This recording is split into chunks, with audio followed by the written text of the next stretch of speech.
hígado es el laboratorio. Siempre vamos a hablar, ¿no?, de todos los fármacos, no solamente los fármacos que se utilizan en la odontología, que se metabolizan a nivel del hígado, ¿no?, especialmente las aminas, ¿no?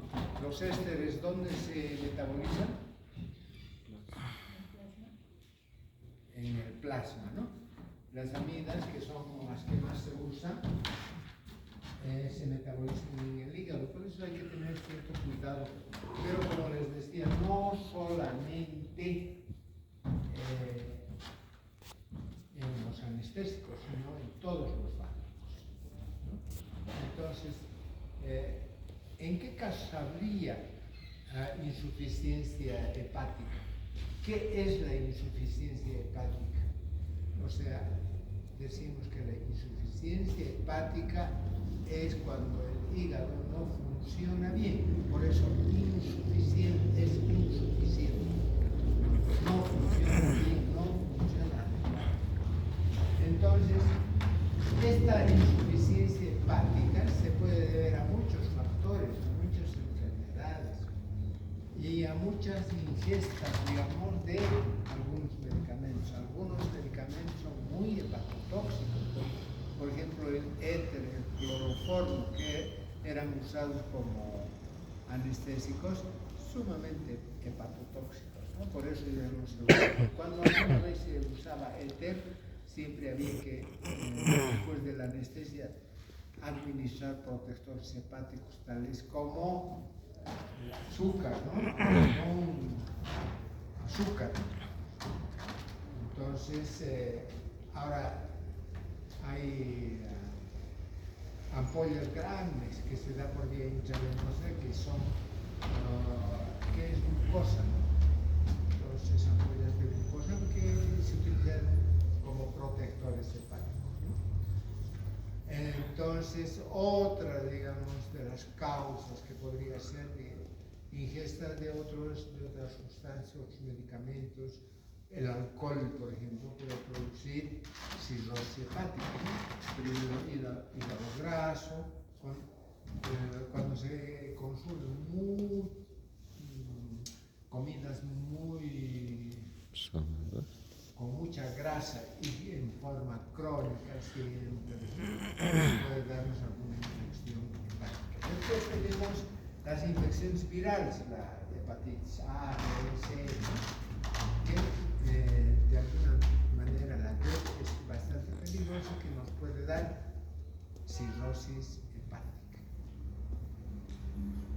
Después, el consumo de alcohol, y hay enfermedades autoinmunes, personas que no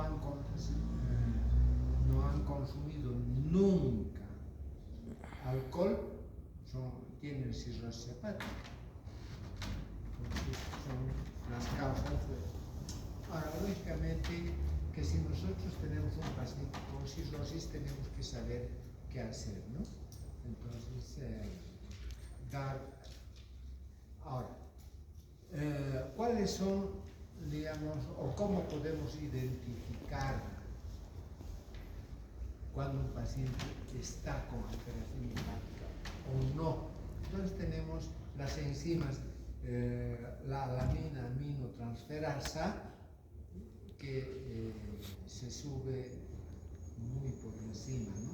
De 44 a 170 microgramos o unidades internacionales por litro, ¿no?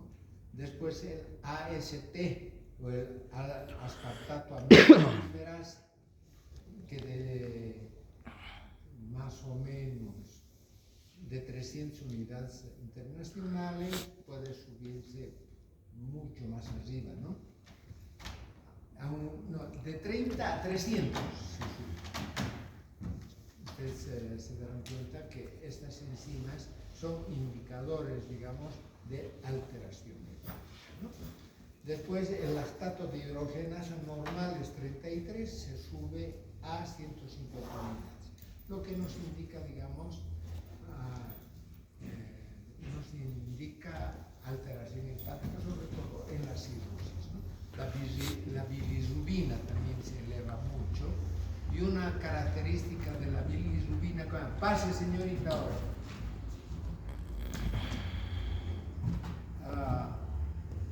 Cuando se sube la bilirrubina, ¿qué es lo que pasa? ¿Cómo se ve a un paciente que tiene una hiperbilirrubinemia? ¿Cómo podríamos, clínicamente, cómo podríamos identificar a un paciente? ¿No? Con solo mirarle los ojos, uno ya sabe que está fregado. Ictericia, pues. El tipo está amarillo. Y los ojos, que son blancos, se tornan amarillos, casi amarillo poquito, como algunos gatos. Entonces, eso significa que tiene enfermedad hepática, sobre todo cirrosis, ¿no? Entonces, la bilirrubina puede ser directa e indirecta, ¿no? Los valores de 0.3 se suben a 1.9. Entonces, muy bien. Eso es lo que nos indica, digamos, cuál sería el efecto, que no sufre metabolismo, no se metabolizan y podríamos producir una pseudodosificación, lógico. Damos una cantidad que normalmente damos, pero si no se metaboliza, ¿qué quiere decir? Si no se metaboliza, ¿qué decimos? Falla hepática. Falla hepática, ¿no?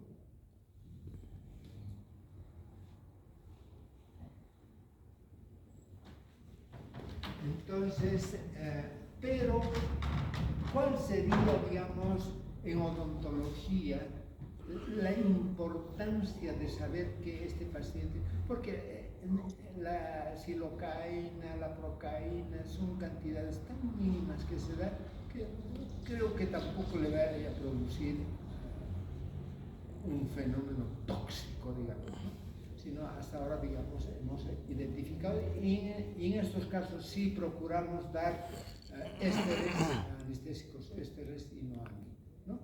Pero la cantidad es mínima, no lo va a matar esto. Pero ¿cuál sería, digamos, lo más importante de decirnos, de indicarnos o qué precaución debemos tener en un paciente que tiene insuficiencia hepática, que está con ictericia, ¿no? O con obstrucción hepática, ¿no? Con cálculos, por ejemplo. Son dos cosas importantes, ¿no? Primero, tenemos diferentes tipos de vitaminas. ¿Cuáles son esas vitaminas? ¿Cómo clasificamos a las vitaminas? De acuerdo a su solubilidad. Liposolubles e hidrosolubles. Entonces, ¿cuáles son las vitaminas hidrosolubles? Casi todas. Y las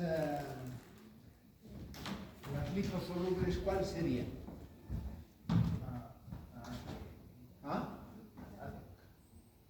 vitamina A. No, la K y la D. Las liposolubles. ¿Qué quiere decir que son liposolubles? ¿Por qué sería importante?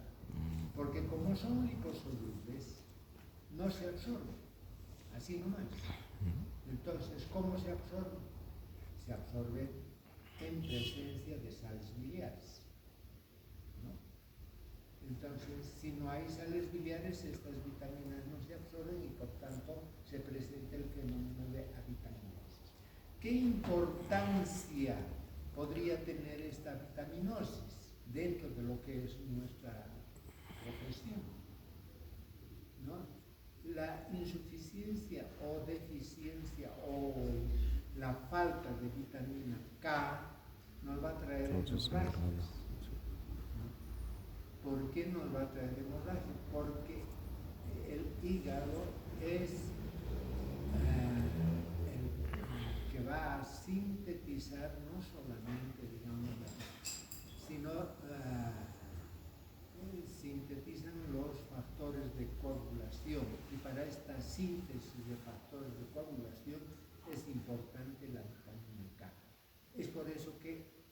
muchas veces, si hay algún problema hepático antes de una cirugía, una extracción, todo lo que vamos a hacer, entonces podemos dar vitamina K en forma profiláctica, porque la vitamina K tampoco interviene en ningún momento en el proceso o en la cascada de la coagulación sanguínea. O sea, dentro de lo que es la coagulación sanguínea no interviene en nada, solo sí que nos sirve para la síntesis de los factores de coagulación. Entonces, si no hay síntesis de los factores de coagulación, entonces vamos a tener problemas de coagulación. Entonces, es por esa razón, digamos, principalmente es por esa razón que nosotros debemos tener cuidado en estos pacientes con insuficiencia hepática, porque nos puede dar hemorragias muy intensas, ¿no? Muchas veces después de una exodoncia, al día siguiente los pacientes se presentan todos pálidos y le bota unos 3 bacines de sangre, 4 bacines, languideciendo y ya llegan, ¿no? Entonces, la falta de ingesta, la deficiencia de proteínas también nos puede alterar el sistema o la cascada de coagulación. En estos pacientes en los que no hay ingesta de alimentos, entonces hay que tener cuidado. Es importante ver esto dentro de lo que es el tratamiento odontológico, ¿de acuerdo? Sobre todo las hemorragias. Ahora, tienen que tomar en cuenta, muy en cuenta, de que si ustedes tienen una hemorragia,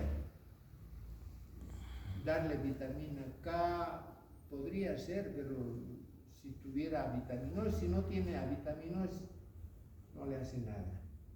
No va a alterar nada de la coagulación y va a seguir la hemorragia, ¿no? Entonces, en esos casos es inútil la administración de vitamina K. ¿Está claro? Muy bien. Con eso hemos terminado anestesia. Ahora vamos a entrar a consideraciones para el tratamiento en pacientes con insuficiencia hepática, ¿no? Los medicamentos no vamos a administrar los que se metabolizan en el hígado, lo que les he dicho, anestesia local, amigo. Alteración hematológica, riesgos de infección. Entonces, los exámenes que vamos a pedir es el AST, el ALT, ¿no? Que son importantes. Y el tipo de tromboplastina y protrombina normalmente es de 11 a 15 minutos. Si tenemos alteración de la coagulación sanguínea, entonces de lo que eso es, se va subiendo más el tiempo. ¿Qué quiere decir? Que nos va a venir una hemorragia, ¿no? Entonces, también tenemos que tener en cuenta en pacientes con alteraciones hepáticas crónicas, ¿no? En las que también existe una elevación del AST 4 veces superior a la normal. La bilirrubina de 2 miligramos por decilitro puede ir a 3.5 o 4 miligramos por decilitro. Ahora, otra forma de identificar la insuficiencia hepática es la ascitis, o sea, cuando se hincha la panza, ¿sí? Entonces, ¿cómo podemos identificar si es ascitis o si es gases, ¿no? En gases está duro, ¿no? En la ascitis está lleno de líquido. Entonces, ¿cómo se puede identificar si si está lleno de líquido o si son gases. Cuando está para hacer el examen hepático, entonces se hace la presión, ¿no?, por debajo de las costillas, y si hay cierto dolor, entonces va a haber, digamos, alguna alteración de tipo hepática. Y cuando es ascitis, se hace percusión a un lado y como es agua, va a haber ondas, y en la piel hace ondas. En cambio, cuando son gases, ¿en qué caso va a haber gases? ¿En qué caso se va a acumular gases? Esto ya hemos hablado. ¿En qué caso se acumula gas? Tú, es como una pelota inflada. El miércoles no vino. ¿Ah? Cuando no hay movimientos intestinales, pues, ¿verdad? Después de manipular, digamos, en una intervención quirúrgica así fuerte, manipulamos, cerramos y hay hilio paralítico. ¿Qué damos en ese caso? No pensé. Algo que Drogas colinérgicas, ¿verdad? Bueno. Entonces, lógicamente que la ascitis, después hay cefalea, ¿no?, cuando existe falla hepática. Muy bien, ahora vamos a pasar una buena noche.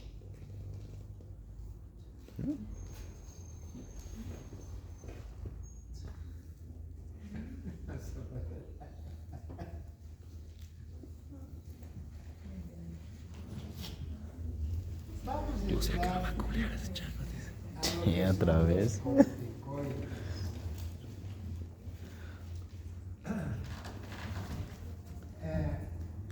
Los corticoides se sintetizan en la glándula suprarrenal. La glándula suprarrenal, ¿dónde se encuentra? Supra, Arriba de los sobre riñones. los riñones, ¿no? Por eso se llama glándula suprarrenal. La glándula suprarrenal consta de dos porciones. Una que corresponde a la corteza y otra a la media. Aquí tenemos la glándula suprarrenal, lo que está en rojo es la corteza. Corteza porque es la superficie de la glándula suprarrenal y la médula.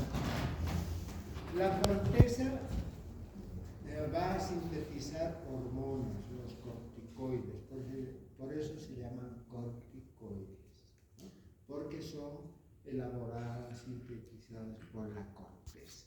La médula va a ser responsable de la síntesis de la adrenalina y la noradrenalina, ¿no? Entonces, ahora, que la corteza suprarrenal, digamos, interviene de forma muy importante en diferentes organismos que vamos a entrar. Tiene tres porciones.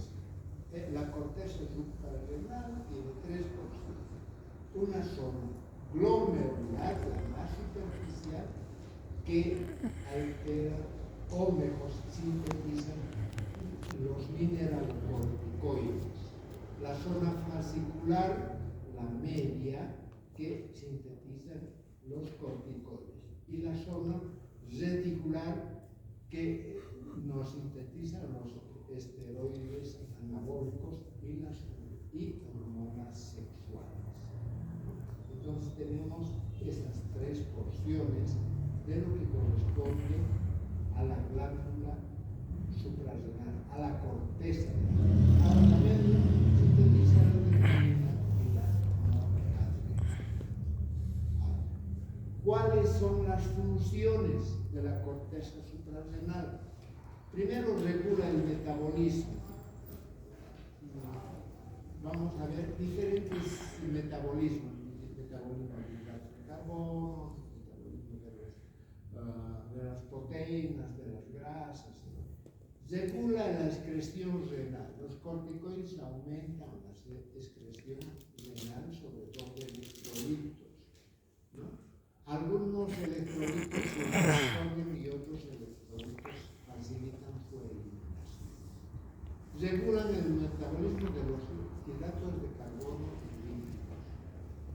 aumenta el poder de resistencia del organismo en condiciones ambientales adversas. O sea, nos hace un poco más resistentes, ¿no? Producen hormonas sexuales masculinas y femeninas. Es importante el hipercorticismo y el hipocorticismo nos trae alteraciones de tipo hormonal. Regula la actividad de los órganos hematopoyéticos, o sea, hay una producción grande de eritrocitos y una disminución muy importante de linfocitos, eosinófilos y basófilos. Es por esa razón que los corticoides se utilizan en lo que son los trasplantes de órganos, ¿no?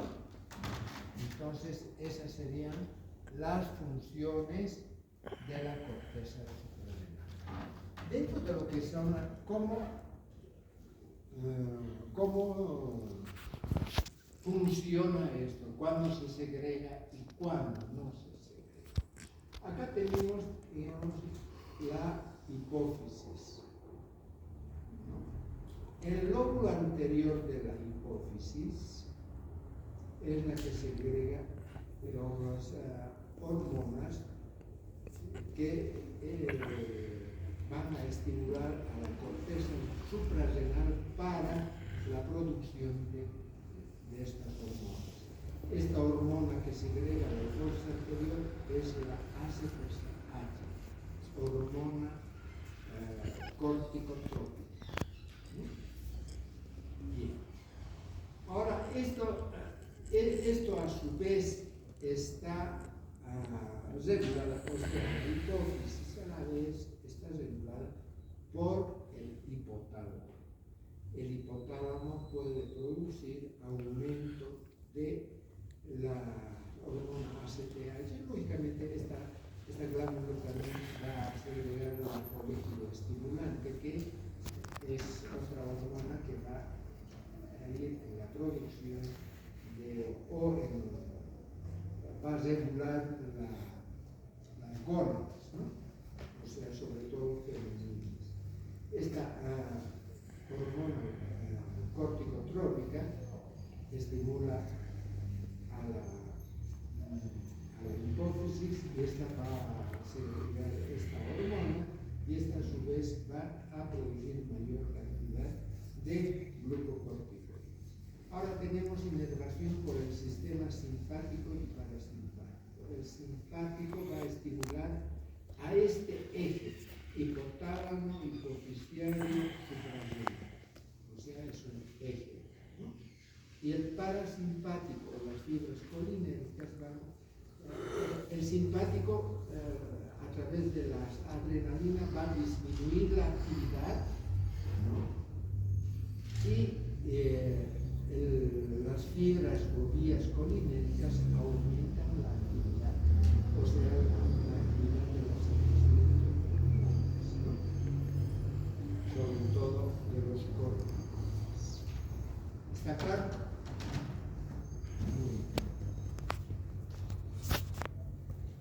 Ahora, esta secreción de los corticoides se realiza de forma circadiana. ¿Qué significa circadiano? Decimos, tiene un circuito circadiano. Y de esto hemos hablado mucho. ¿Qué pasa? Circadiano. ¿Ah? ¿Qué significa? En lo que corresponde al día y la noche, el circuito empieza a una hora y termina a la misma hora, o sea, en las 24 horas. Entonces, ¿qué significa esto? Que de acuerdo a lo que es el día, entonces se aumenta o se disminuye. Por ejemplo, tenemos concentraciones bastante importantes, por eso nos sentimos con energía, con todo, en la mañana, porque tenemos una concentración de 15 microgramos por decilitro, ¿no? Entonces, en la tarde ya se va consumiendo y llegamos a una concentración de 5, ¿no?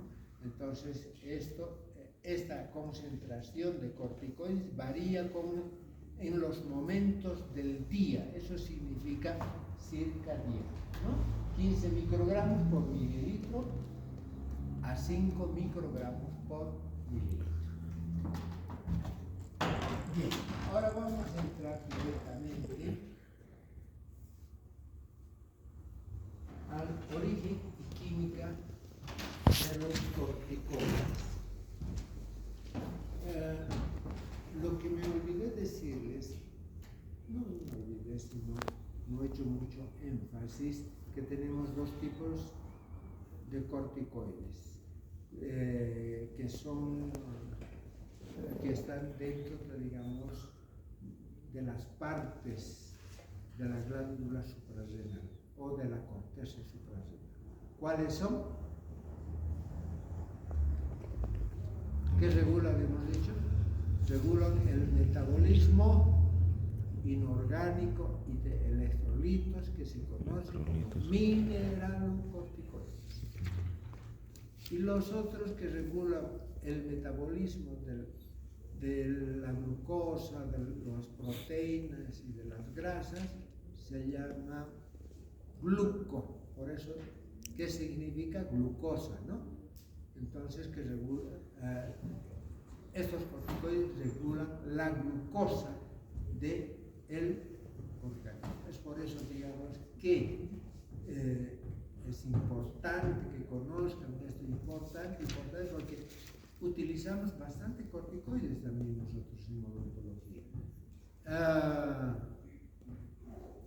Es importante no darle, cuidado con darle corticoides a un diabético, ¿no? Por eso, porque interviene mucho en el metabolismo de la glucosa, aumenta mucho la glucosa. Entonces, se puede producir un shock diabético, un choque diabético. Entonces, tienen que tener mucho cuidado en la administración del corticoide. Ahora bien, origen y química. Los corticoides se sintetizan a partir del colesterol, ¿no? Entonces, ¿dónde existe el colesterol? ¿En qué está? No solamente en la síntesis de corticoides, ¿no? Las grasas que consumimos. Hay que consumir grasas, pero no pura grasa, ¿no? Entonces, es importante.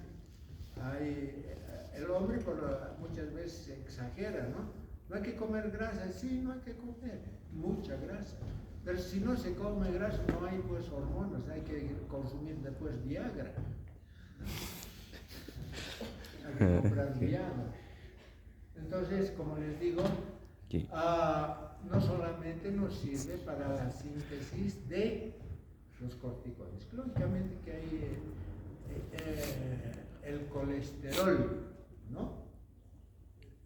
Que va a sintetizar o se va a formar el cortisol, que es una hormona natural, un corticoide normal, y la hidrocortisona, que son dos hormonas naturales, ¿no? Entonces, ambas, o sea, tanto los mineralocorticoides como los glucocorticoides, no solamente alteran el metabolismo de la glucosa, sino también se comportan como mineralocorticoides. Y los mineralocorticoides también tienen actividad glucocorticoide. Lo que a nosotros nos interesa, por ejemplo, es la síntesis solamente de glucocorticoides y no tanto de mineralocorticoides. Por tanto, digamos, producimos corticoides modificados, o sea, semisintéticos, a partir de la hidrocortisona por alteración química de su estructura. Entonces vamos a tener los corticoides modificados, ¿no? Entonces,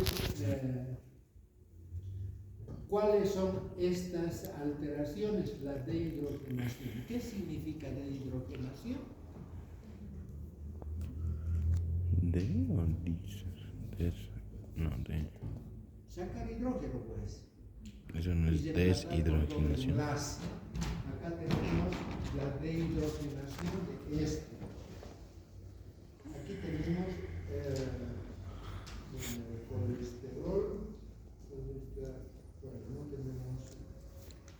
Aquí tenemos dobles enlaces entre el carbono 1 y 2. Es por dehidrogenación. Se pierde un hidrógeno y se transforma en doble enlace, ¿no? Entonces tenemos la prednisona y la prednisolona. Bueno, la prednisolona es cuando se produce la metilación. A esta deshidrogenación le aumentamos metilo, entonces, ¿qué quiere decir? Que aumenta mucho su actividad glucocorticoide y disminuye mucho la actividad mineralocórtica. Después la fluoración, con eso ya es casi totalmente glucocorticoide y casi no tiene nada de mineralocórtico. Puede ser una fluoración simple o puede ser doble. La simple, tal vez como la dexodetasona, la betametasona, con un flúor en el carbono 9, la tenemos, y la doble fluoración entre el carbono 9 y el carbono 6, ¿no? La fluorocortolona, etc., que son, digamos, potentes glucocorticoides y muchas veces hasta tóxicos, porque casi estos corticoides se utilizan para aplicación simplemente tópica, no tanto para muy bien. Aquí tenemos la doble fluoración y la aldosterona es de la estructura química farmacodinámica que hacen estos corticoides. Antes de hablar de cómo actúan estos corticoides, vamos a hablar primero cómo se sintetizan los corticoides o cómo actúan los corticoides. Acá estarían dentro de lo que es los corticoides, cuando administramos, van a través del plasma y van a las células. Puede ser, digamos, todas las células en realidad, ¿no? De los mineralocorticoides entran casi a todas las células. En cambio, los mineralocorticoides solamente en ciertas células, el riñón, el cerebro, etc.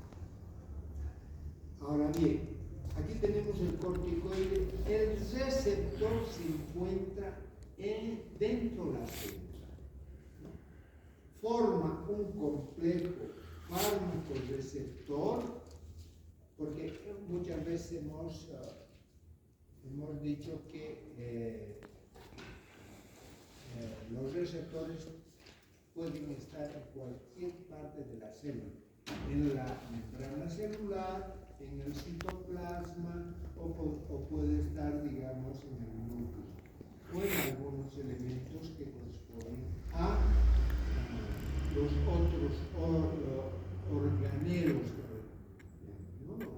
El sistema respiratorio, mitocondrias. También se pueden encontrar receptores a esos niveles. Pero en este caso, estos receptores de glucocorticoides se encuentran en el citoplasma bacteriano. Forman este complejo droga-receptor y va a ir hacia el núcleo, se introduce en el núcleo y va a alterar el DNA de los cromosomas, ¿no?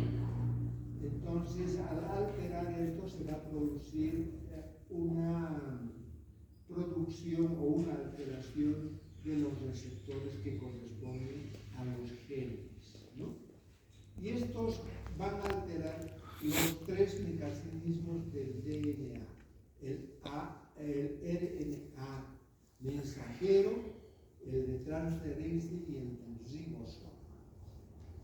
Al mensajero va a producir, digamos, este ARN mensajero modificado va a ir al citoplasma y en el citoplasma va a producir una síntesis, va al sistema del retículo endoplasmático y va a producir síntesis de proteínas específicas, que estas proteínas específicas tienen una acción antiinflamatoria.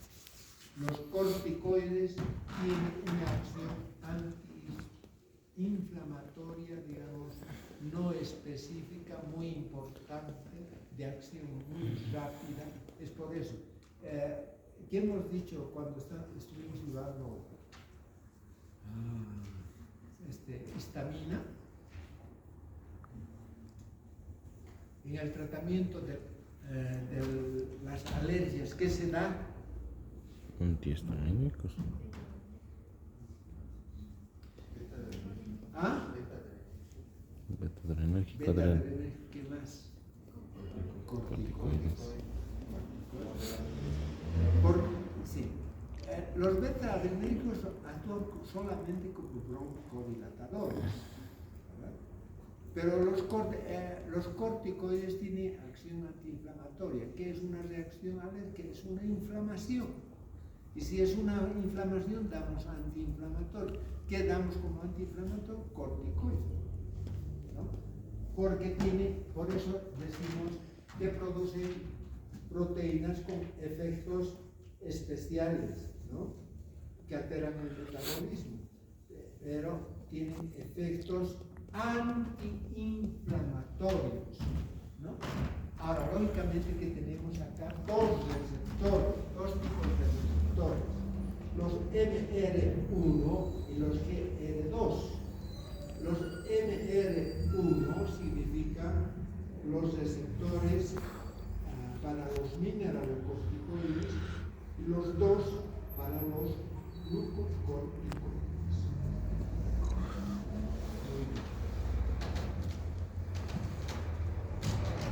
Ahora, vamos a hablar primero de los mineralocorticoides. ¿Qué hacen los mineralocorticoides?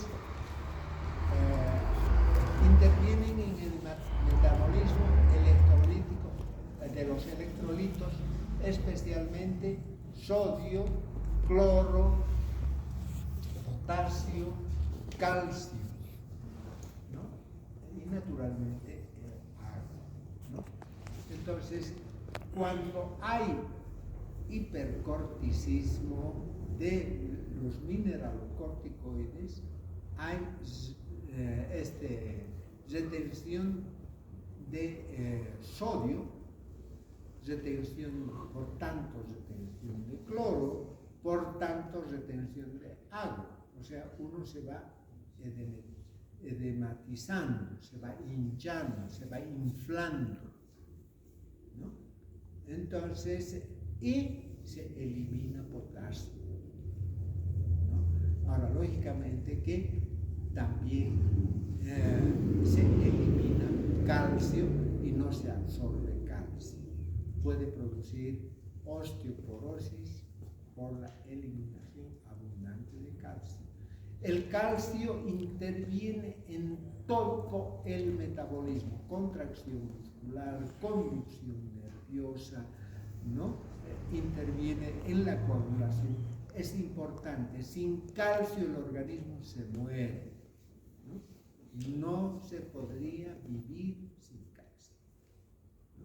Porque interviene en todas las funciones del organismo. Contracciones cardíacas, movimientos intestinales, en todo va el calcio, ¿no? Sobre todo en la función. Entonces, si se elimina calcio, entonces el organismo, para compensar esta deficiencia de calcio, va tomando el calcio de los huesos. Al empezar a tomar el calcio de los huesos, va a producir ¿qué? Osteoporosis. hipocalcemia y osteoporosis.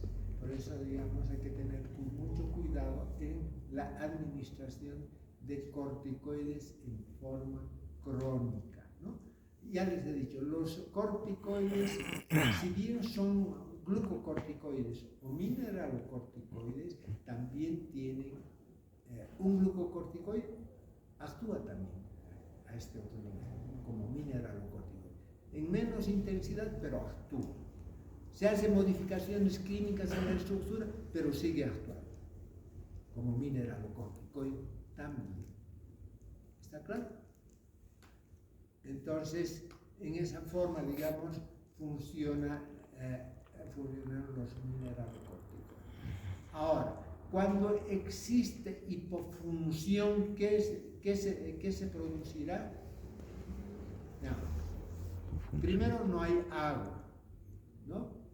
Hay eliminación de ¿qué? Sodio, eliminación de cloro, eliminación de agua, ¿no? Retención de potasio.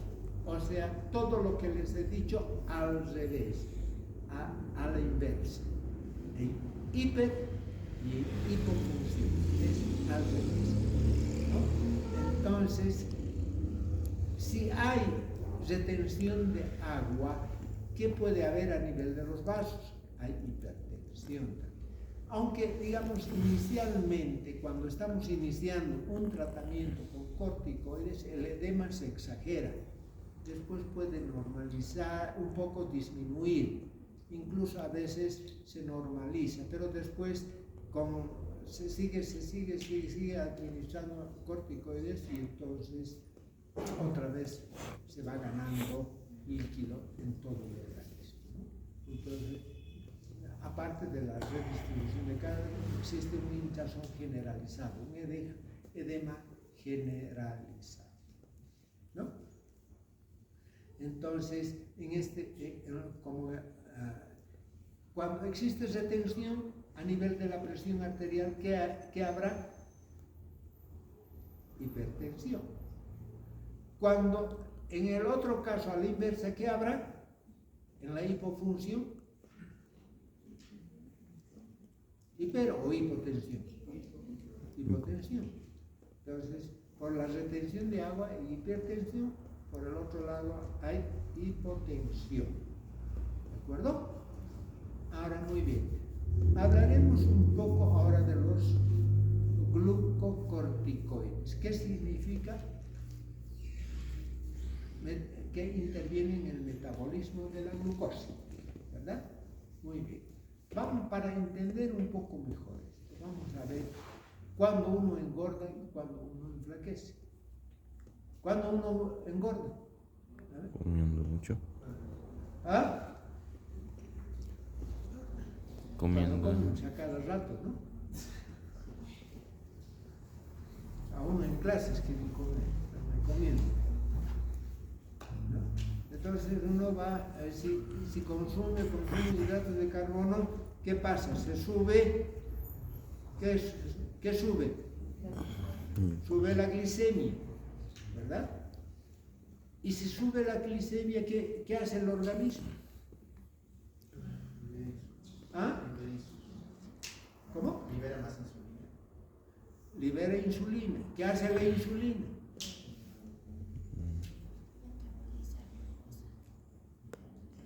Transforma la glucosa en glucógeno. ¿Dónde va este glucógeno? Los músculos, ¿no? Va al hígado. Se deposita en el hígado. Pero si uno sigue comiendo, ¿qué pasa? Sobrepasa pues el almacenamiento del glucógeno en el hígado. ¿Dónde va? A los músculos. Si uno sigue comiendo, sobrepasa esos dos depósitos y se transforma en grasa y uno va engordando, ¿no? Ahora, ¿qué pasa si no se come? Tenemos un método de cetosis. Primero, Consumimos se transforma toda la grasa en glucosa. Sí. Después todo el glucógeno se transforma en glucosa. Ya no existe glucógeno. ¿Qué hace el organismo? Almacenar. Porque la glucosa tiene que estar constante, no puede estar menos ni estar más. ¿Cuáles son los valores normales de glucosa en sangre? 75-15 miligramos por decilitro o mililitro, ¿no? Es la concentración. De eso no puede variar. Cuando sube por encima de los 125 o 115, ya se está en un estado prediabético, diabético y coma diabético. Se va, sube, ¿no?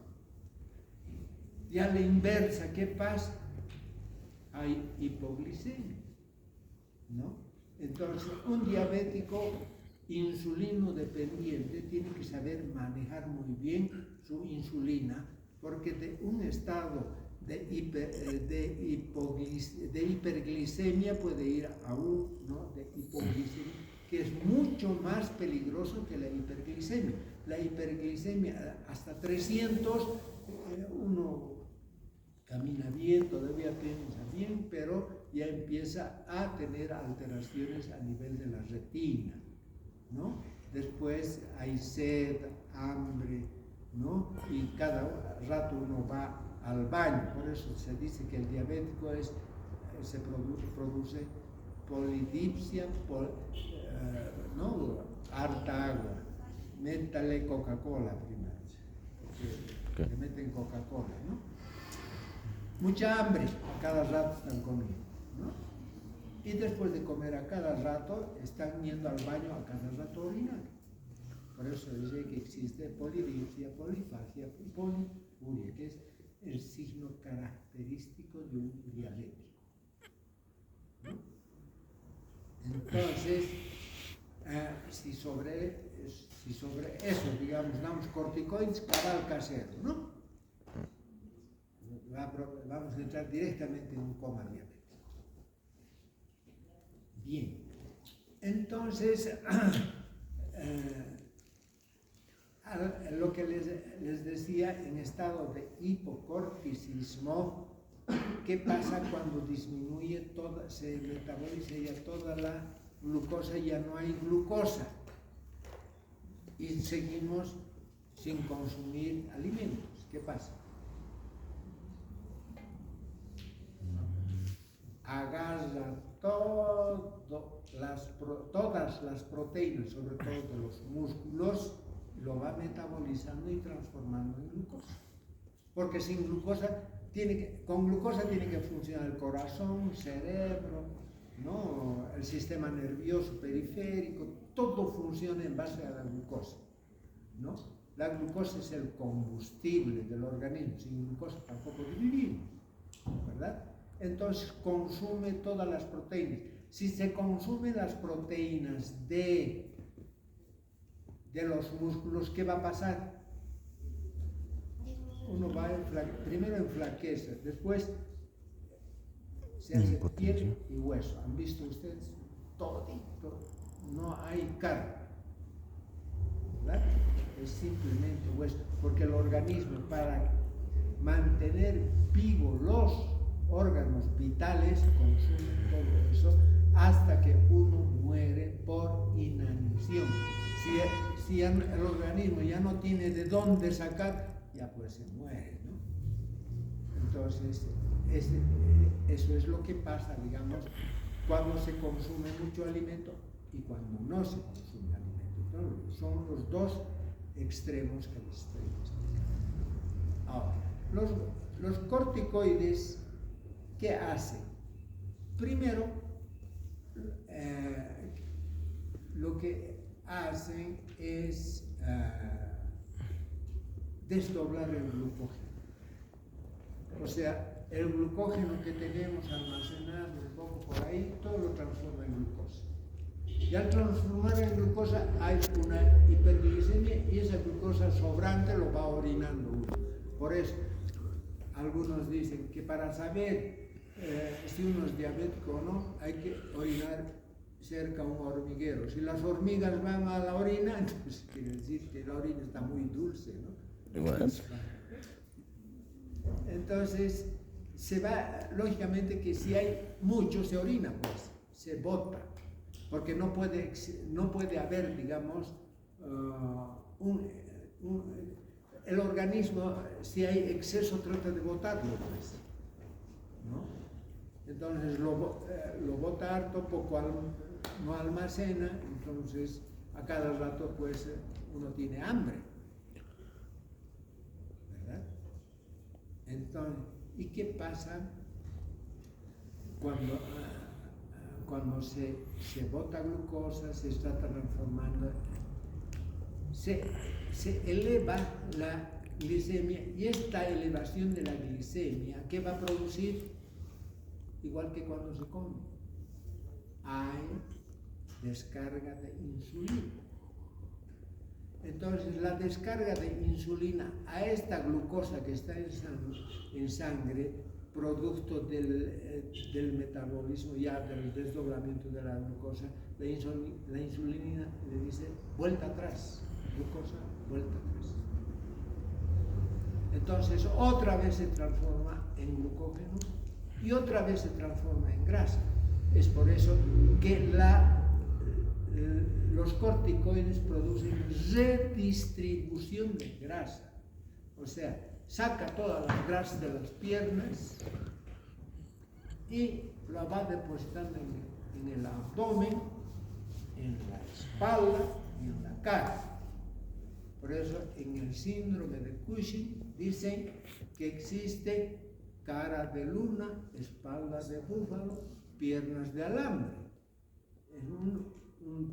y una panza así, ¿no? Aquí tenemos